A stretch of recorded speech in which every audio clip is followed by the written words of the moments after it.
Pernah nggak kamu sadar sama satu hal yang kelihatannya aneh? Semakin banyak uang yang dimiliki seseorang, justru semakin rajin dia bekerja. Tapi semakin sedikit uang yang dimiliki seseorang, seringkali malah semakin kehilangan semangat untuk bekerja. Sekilas ini terdengar nggak masuk akal. Bukannya kalau sudah punya banyak uang, orang bakal santai menikmati hidup. Kenyataannya justru sering kebalikannya. Di sisi lain, ada orang yang benar-benar sedang butuh uang, tapi setiap hari justru sulit memulai pekerjaan, menunda-nunda, atau kehilangan motivasi. Kenapa bisa begitu? Apa orang kaya memang lebih kuat, lebih pintar, atau ada sesuatu yang terjadi di dalam cara berpikir mereka? Di video ini, kita akan membahas kenapa fenomena ini bisa terjadi, apa penyebab psikologinya, bagaimana kebiasaan kecil membentuk masa depan finansial seseorang, dan yang paling penting, bagaimana kita bisa keluar dari lingkaran yang membuat banyak orang tetap berada di kondisi yang sama selama bertahun-tahun. Jadi, pastikan kamu menonton sampai selesai, karena mungkin setelah video ini selesai, cara kamu melihat pekerjaan dan uang akan berubah. Banyak orang mengira uang adalah penyebab seseorang rajin bekerja, padahal kenyataannya, uang seringkali hanyalah hasil dari sebuah kebiasaan yang sudah dibangun jauh sebelumnya. Orang yang disiplin akan tetap bekerja meskipun hasilnya belum kelihatan. Mereka terbiasa bergerak dulu, baru menikmati hasil belakangan. Mereka melakukan hal yang sama berulang kali, hari demi hari, minggu demi minggu, bulan demi bulan. Awalnya hasilnya mungkin kecil, tapi karena dilakukan terus, hasilnya mulai menumpuk. Dari sinilah uang mulai berdatangan. Ketika penghasilan bertambah, mereka tidak merasa sudah selesai. Justru mereka berpikir, kalau cara ini berhasil, berarti aku harus mempertahankannya. Akhirnya mereka bekerja lebih konsisten lagi. Inilah yang membuat orang yang sudah memiliki uang terlihat semakin rajin.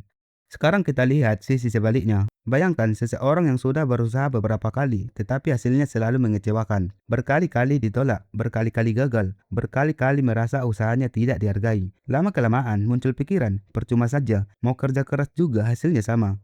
Dari sinilah rasa malas mulai muncul. Tapi sebenarnya yang muncul bukan malas dalam arti sesungguhnya. Yang muncul adalah rasa putus asa yang menyamar menjadi kemalasan. Ketika seseorang kehilangan harapan, tubuhnya ikut kehilangan energi untuk bergerak. Otak kita memang dirancang untuk menghemat energi. Kalau otak percaya suatu usaha tidak akan menghasilkan apa-apa, ia akan mendorong kita untuk berhenti mencoba. Jadi sebenarnya ada dua lingkaran yang berbeda. Lingkaran pertama adalah lingkaran pertumbuhan. Semakin bekerja, semakin ada hasil. Semakin ada hasil, semakin semangat bekerja. Lingkaran kedua adalah lingkaran penurunan. Gagal membuat kecewa. Kecewa membuat malas. Malas membuat kesempatan hilang. Lalu kegagalan datang lagi. Masalahnya, banyak orang tidak sadar kalau mereka sedang terjebak di lingkaran kedua selama bertahun-tahun. Padahal kabar baiknya, lingkaran ini bisa diputus, tapi bukan dimulai dari uang, bukan juga dari keberuntungan, melainkan dari cara kita membangun kebiasaan setiap hari. Coba perhatikan orang-orang yang benar-benar sukses. Banyak dari mereka sebenarnya tidak bekerja keras karena terpaksa. Mereka bekerja karena sudah menjadi bagian dari identitas mereka. Buat mereka, bekerja bukan sekadar mencari uang. Bekerja adalah cara mereka menciptakan sesuatu, menyelesaikan masalah, dan terus berkembang. Itulah kenapa ketika penghasilan naik, semangat kerjanya juga ikut naik, karena motivasi mereka sudah berubah. Saat seseorang masih berpikir, aku kerja supaya dapat uang, semangatnya akan naik turun mengikuti isi dompet. Tapi ketika pola pikirnya berubah menjadi, aku kerja untuk menciptakan nilai, maka uang hanya menjadi bonus dari proses itu. Orang-orang seperti ini justru sering merasa gelisah kalau terlalu lama tidak produktif. Bukan karena mereka rakus, tapi karena mereka menikmati proses membangun sesuatu. Sekarang mari kita bahas kebiasaan yang sering terjadi ketika seseorang mulai mendapatkan uang. Ada orang yang begitu gajian langsung berpikir, akhirnya bisa beli ini, akhirnya bisa beli itu. Tidak ada yang salah dengan menikmati hasil kerja. Tetapi masalahnya muncul ketika seluruh uang habis hanya untuk memuaskan keinginan sesaat. Akhirnya sebelum akhir bulan tiba, uang sudah habis, lalu siklus stres dimulai lagi. Saat tekanan keuangan datang terus-menerus, otak akan dipenuhi rasa cemas, dan orang yang cemas biasanya jauh lebih sulit fokus bekerja. Jadi bukan karena dia pemalas, tetapi karena sebagian besar energinya habis untuk memikirkan masalah yang belum selesai. Ada satu hal yang jarang dibahas, semangat kerja ternyata sangat dipengaruhi oleh harapan. Kalau seseorang percaya usahanya hari ini bisa membuat hidupnya lebih baik besok, dia akan lebih mudah bangun pagi dan mulai bekerja. Sebaliknya, kalau seseorang merasa semua usahanya tidak akan mengubah apapun, maka setiap pekerjaan akan terasa berat. Harapan itu seperti bahan bakar, bukan berarti menjamin keberhasilan, tetapi tanpa harapan mesin tidak akan berjalan. Itulah sebabnya orang yang berhasil biasanya selalu menjaga harapannya tetap hidup. Mereka sadar mungkin hasilnya belum datang hari ini, tapi mereka percaya hasil itu sedang dibangun sedikit demi sedikit. Banyak orang mengira orang sukses memiliki motivasi yang lebih besar, padahal seringkali bukan motivasinya yang berbeda, melainkan rutinitasnya. Mereka tidak menunggu semangat datang baru bekerja. Mereka bekerja dulu, baru semangat itu muncul. Karena semakin sering kita melakukan sesuatu, otak akan menganggap aktivitas itu sebagai kebiasaan, dan kebiasaan membutuhkan energi yang jauh lebih sedikit dibandingkan keputusan baru setiap hari. Jadi, ketika kamu melihat seseorang yang terlihat sangat disiplin, jangan langsung berpikir dia memiliki kemauan baja. Bisa jadi, dia hanya memiliki sistem yang membuatnya lebih mudah tetap konsisten. Sedikit demi sedikit, kebiasaan itu menghasilkan kemampuan. Kemampuan menghasilkan kepercayaan diri, dan kepercayaan diri membuat seseorang semakin berani mengambil peluang yang lebih besar. Ada lagi yang membedakan orang yang terus berkembang dengan orang yang berhenti di tempat, yaitu kemauan untuk belajar. Orang yang penghasilannya terus naik biasanya sadar bahwa semakin tinggi kemampuan mereka, semakin besar pula nilai yang bisa mereka berikan kepada orang lain. Makanya, mereka rela menghabiskan waktu untuk membaca, mengikuti pelatihan, mencoba hal baru, bahkan belajar dari kegagalan.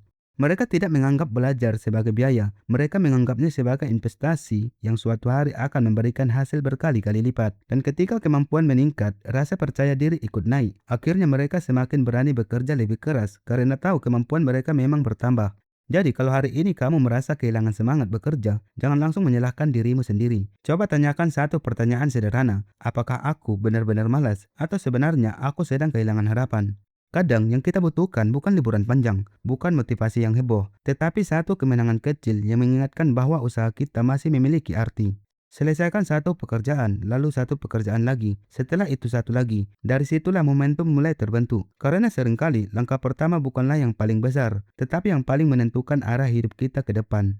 Ada satu hal yang hampir selalu berubah ketika seseorang mulai memiliki lebih banyak uang, bukan cuma isi rekeningnya, tapi cara dia melihat waktu. Orang yang mulai sukses biasanya sadar kalau uang bisa dicari lagi, tapi waktu tidak pernah bisa dibeli kembali.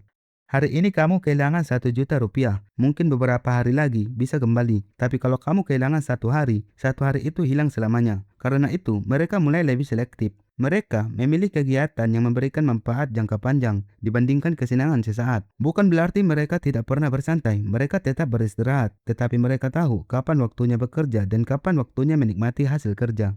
Pernah sadar nggak? Dua orang bisa memiliki kondisi ekonomi yang hampir sama, tapi masa depannya sangat berbeda. Yang satu menghabiskan waktunya mengeluh tentang keadaan. Semua dibahas, harga naik, persaingan sulit, peluang sedikit. Sementara yang satunya berpikir, kalau keadaan memang seperti ini, apa yang masih bisa aku lakukan? Perbedaannya terlihat kecil, tapi setelah 1 tahun, 5 tahun, bahkan 10 tahun, hasilnya bisa sangat jauh berbeda. Karena hidup seringkali berubah bukan oleh keputusan besar, melainkan oleh keputusan kecil yang diulang setiap hari.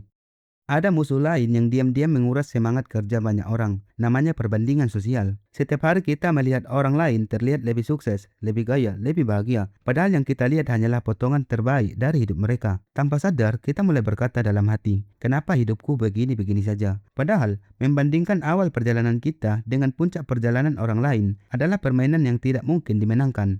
Orang yang terus berkembang biasanya tidak sibuk mengejar pencitraan. Mereka lebih sibuk mengejar perkembangan diri. Mereka membandingkan dirinya hari ini dengan dirinya kemarin, bukan dengan kehidupan orang lain. Lingkungan juga punya pengaruh yang luar biasa besar. Kalau setiap hari kamu dikelilingi orang-orang yang suka belajar, bekerja, dan mencari solusi, lama-lama cara berpikirmu akan ikut berubah. Tapi kalau lingkunganmu lebih sering mengajak menunda pekerjaan, menghabiskan waktu tanpa tujuan, atau terus mengeluh, kebiasaan itu bisa menular tanpa kita sadari. Bukan berarti kamu harus memutuskan semua hubungan, tetapi kamu perlu sadar bahwa lingkungan membentuk standar hidup yang kamu anggap normal. Kalau ingin hidupmu berubah, kadang yang perlu berubah bukan hanya pekerjaanmu, tapi juga lingkungan tempat kamu bertumbuh. Sekarang pertanyaannya, bagaimana kalau saat ini kamu memang sedang berada di titik terendah? Semangat kerja hilang, uang juga pas-pasan. Harus mulai dari mana? Jangan langsung membuat target yang terlalu besar. Mulailah dari kemenangan kecil. Bangun pagi tepat waktu, rapikan tempat tidur, selesaikan satu pekerjaan yang paling penting. Kedengarannya sepele, tapi setiap tugas yang selesai mengirim sinyal ke otak bahwa kamu mampu menyelesaikan sesuatu. Lama-kelamaan, rasa percaya diri mulai tumbuh, semangat muncul lagi, dan momentum mulai terbentuk seperti bola salju yang terus membesar saat menggelinding. Jadi, alasan kenapa banyak orang yang memiliki uang justru semakin rajin bekerja bukan semata-mata karena mereka mengejar uang. Mereka sudah menemukan alasan yang lebih besar daripada uang. Mereka menikmati, menciptakan nilai, dan mereka tahu bahwa setiap hari adalah kesempatan untuk menjadi sedikit lebih baik. Sebaliknya, banyak orang kehilangan semangat bukan karena mereka lemah, tapi karena terlalu lama hidup dalam tekanan, kegagalan, dan kehilangan harapan. Kabar baiknya, keadaan ini tidak harus berlangsung selamanya. Selama kita masih mau mengambil satu langkah kecil hari ini, selalu ada peluang untuk mengubah arah hidup kita. Jadi, kalau ada satu hal yang perlu kamu ingat dari video ini, mungkin ini adalah yang paling penting. Bukan uang yang membuat seseorang rajin bekerja, justru kebiasaan rajin bekerja yang pada akhirnya membuat seseorang memiliki lebih banyak uang. Orang yang hari ini terlihat sukses bukan tiba-tiba berubah menjadi disiplin setelah rekeningnya bertambah. Sebaliknya, mereka membangun disiplin saat hasilnya belum terlihat. Dan ketika hasil itu akhirnya datang, disiplin tersebut sudah menjadi bagian dari hidup mereka. Inilah bagian yang sering tidak terlihat. Kita biasanya hanya melihat hasil akhir. Kita melihat mobilnya, usahanya, atau gaya hidupnya. Tapi, kita jarang melihat ribuan pagi ketika mereka bangun lebih awal. Ribuan keputusan kecil untuk tetap bekerja saat orang lain memilih menyerah. Kesuksesan jarang datang karena satu lompatan besar. Lebih sering, kesuksesan dibangun dari langkah-langkah kecil yang dilakukan terus-menerus, bahkan ketika tidak ada yang memperhatikan. Kalau hari ini kamu sedang berada dalam kondisi yang sulit, jangan merasa semuanya sudah terlambat. Semua orang pernah berada di titik terendah dalam hidupnya. Yang membedakan hanyalah keputusan yang diambil setelah itu. Besok pagi saat kamu bangun, kamu punya dua pilihan. Mengulang kebiasaan yang sama seperti kemarin, atau mulai mengubah satu hal kecil yang bisa membawa hidupmu ke arah yang lebih baik. Tidak perlu langsung mengubah seluruh hidupmu dalam satu malam. Itu hampir mustahil. Yang perlu kamu lakukan hanyalah memenangkan hari ini. Satu tugas selesai, satu kebiasaan baik dijaga, lalu ulangi lagi besok.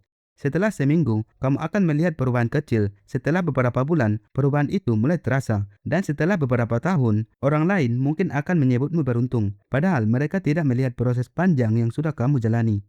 Mulai hari ini, berhentilah terlalu sibuk membandingkan hidupmu dengan orang lain. Kamu tidak sedang berlomba dengan mereka. Kamu sedang membangun masa depanmu sendiri. Fokuslah menambah kemampuanmu. Fokuslah memperbaiki kebiasaanmu. Fokuslah memberikan nilai yang lebih besar kepada orang lain. Karena dalam jangka panjang, itulah yang akan menentukan seberapa besar hasil yang akan kamu terima. Ingat, tidak semua hasil datang dengan cepat. Pohon yang paling kuat bukanlah yang tumbuh paling cepat, tetapi yang akarnya paling dalam. Begitu juga dengan kehidupan. Bangun pondasimu terlebih dahulu, maka hasilnya akan mengikuti. Jadi, setelah menonton video ini, saya ingin kamu mencoba satu hal. Jangan bertanya, bagaimana cara supaya cepat kaya? Tetapi tanyakan, kebiasaan apa yang harus aku bangun mulai hari ini, agar 5 tahun lagi, hidupku jauh lebih baik. Karena jawaban dari pertanyaan itulah yang perlahan akan mengubah masa depanmu. Bukan dalam semalam, bukan dalam seminggu, tetapi sedikit demi sedikit. Dan perubahan kecil yang dilakukan secara konsisten hampir selalu mengalahkan perubahan besar yang hanya bertahan beberapa hari. Apapun pekerjaanmu hari ini, lakukan dengan sebaik mungkin. Terus belajar, terus berkembang, terus bergerak. Karena setiap usaha yang jujur adalah investasi untuk dirimu di masa depan. Kalau kamu merasa video ini bermanfaat dan memberikan sudut pandang baru, jangan lupa tekan tombol like. Karena itu sangat membantu channel ini menjangkau lebih banyak orang. Kalau kamu ingin terus belajar tentang cara berpikir, kebiasaan, keuangan, dan pengembangan diri yang bisa diterapkan dalam kehidupan sehari-hari, pastikan kamu subscribe dan aktifkan lonceng notifikasinya supaya tidak ketinggalan video berikutnya. Sekarang saya penasaran dengan pendapatmu. Menurutmu, apa penyebab terbesar seseorang kehilangan semangat bekerja? Tulis jawabanmu di kolom komentar. Terima kasih sudah menonton sampai akhir. Tetap jaga semangat, terus bertumbuh. Dan ingat, masa depan yang lebih baik selalu dimulai dari satu langkah kecil yang kamu ambil hari ini. Sampai jumpa di video berikutnya.